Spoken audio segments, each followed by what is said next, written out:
Hey, it's Elijah here. So what advice would I give to the AD groups about benzo withdrawal? Um, as you may or may not know, um, I went through complete hell in benzo withdrawal back in 2021, and I cold turkeyed my antidepressant and my Valium at the same time. At that time, I was taking 20 milligrams of Valium and 100 milligrams of Zoloft. And I didn't know what was happening to me. I had my wife finally take me to a behavioral hospital where they leveled me out because I developed severe akathisia when I quit. And that didn't start until 3 months after I cold turkeyed. And it was an internal akathisia, the worst feeling and experience you could ever imagine. There's no words for it. Oh my gosh. It sucked. So, what advice? Here we go. I'll, I'll try my best because, I kind of put humor behind stuff because it's a way for me to cope and, just laugh about how uneducated I was. So here's my list. Number one, don't cold turkey a benzo. And if you're on an antidepressant and a benzo, don't even cold turkey both of them. If you want to get off of one of them, do one at a time. Choose your benzo to get off of first, or your antidepressant, or any other psychological drug. Because the central nervous system hates a lot of changes, ups and downs, quick switching back and forth. The body doesn't like that. So number one is don't cold turkey. Number two, I was on a short-acting benzo for a short time as well. And yeah, no. I know you can cut up a short-acting benzo, short half-life benzo. And if you're willing to do that, cool. But I'd say get on a long-acting benzo, such as Valium. I know some people say you get depressed on it and everything. It's really not like I'm crying my eyeballs out depression. It's more like your body feels depressed. But the funny thing is that passes with Valium. And a lot of people give up too early because that fades away. And I'd kind of rather feel that than full withdrawal symptoms. So if you're on a short benzo, cut it up, dosing multiple times a day, or switch over to a long-acting. If you're on Xanax, try to get on Klonopin. Or Valium at the equivalent dose. If you're on Ativan, I see people wanting to go from Ativan to Klonopin. First of all, their properties and their form of action aren't even the same. The closest benzo I know to Ativan would be Valium. Because if you look at the charts and the properties, yeah. So if you're on Ativan, if someone moves you to Klonopin, they're a moron. So, thing is too, if you get on a long-acting benzo like Valium, it doesn't work immediately. You got to let it build up in your system, and it takes about 3 to 4 weeks to cross over, or longer. It's not a rush.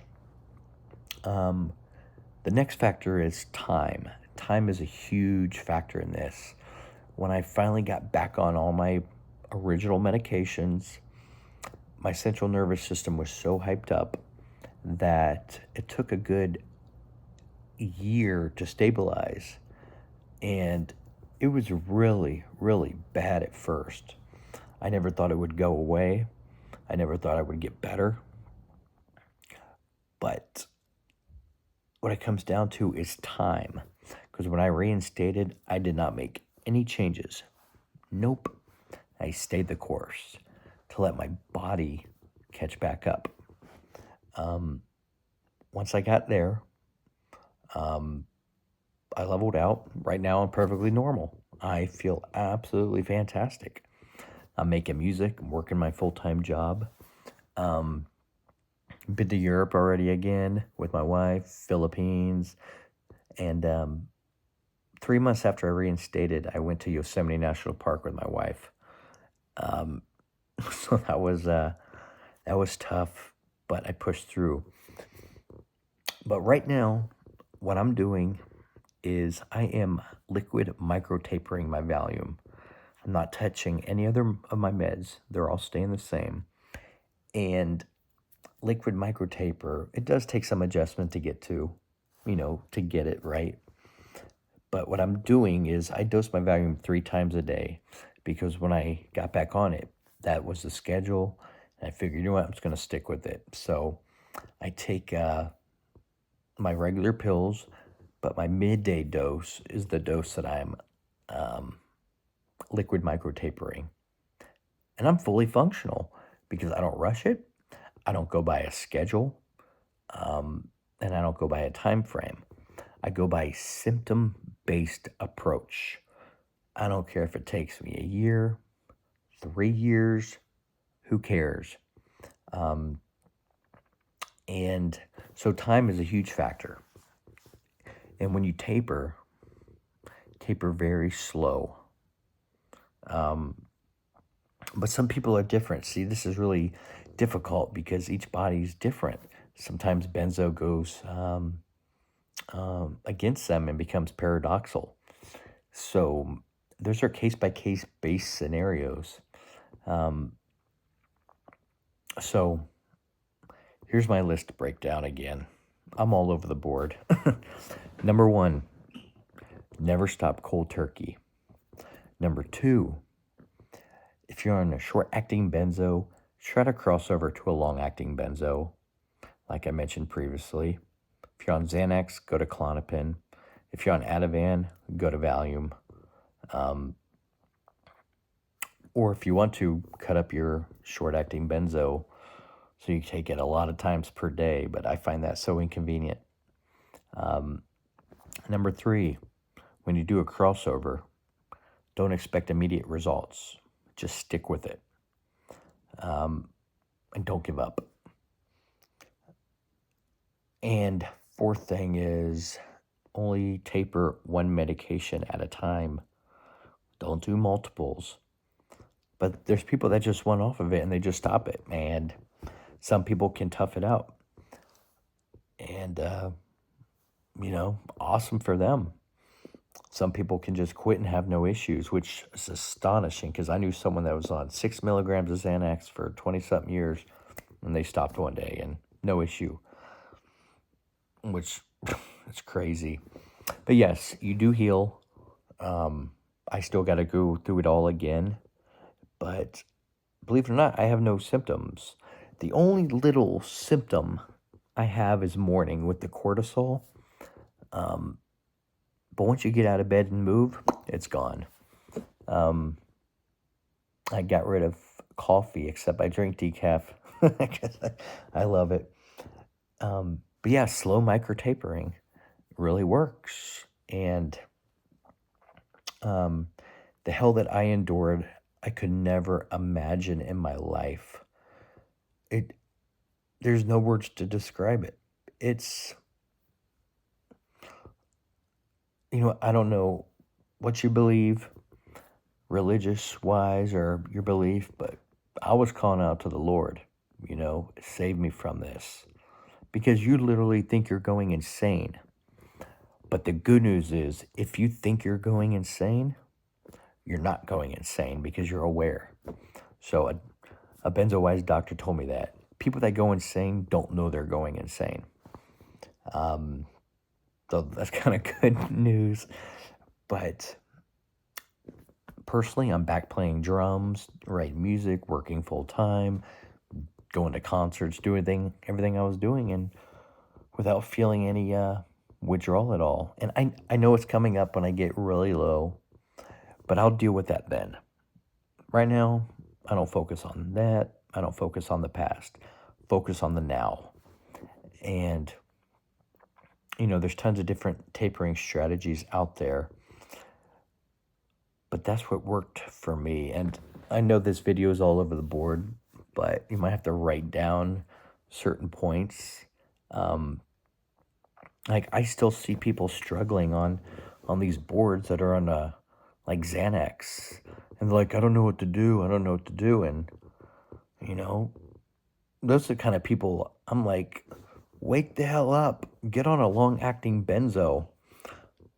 But when you're going through stuff like that, like I did, your mind's not there. You can't think properly. But since I've learned ASHTON, and a lot of research, talking to Benzodiazepines doctors, and all these boards that we have on Facebook, thank goodness for these groups. You'll learn a lot. And, Benzo Withdrawal is its own beast, but it's not the end. The body's very good at healing. Just don't make drastic changes. And give things time. Things take a lot of time. If you're not feeling good, it is what it is. You can't do anything about it. Could you get back on a benzo? Yeah, but don't do it. So with me, I'm going to taper my benzo first, and then I'll worry about my other antidepressant and the other things I'm on, because I don't want to shock my nervous system ever again. Because akathisia, not fun at all. I was going wild. So yeah, I hope this video isn't too confusing for you. I didn't know what to say or put down in this video, but thank you all very much for your help. And if you have any questions, just, don't ask my permission to chat me. Just send me a message. I don't care. Send me a personal message. I'm not worried about all that nonsense about asking me first. No, I'm a military guy. If you got to text me, text me. I don't give a crap. But, yeah, if you have any further questions, let me know. And I hope you all are doing good. If you're going through things like this, stay positive, because it's not the end of the world. The body does heal. And just be gentle. And don't rush anything, because you have to take care of you. And if your doctor is being crazy, get another doctor. Because the big thing is open communication. Just stay in communication with your doctor. But that's all I have right now. I hope this works for you. I'll talk to you soon, y'all. Peace.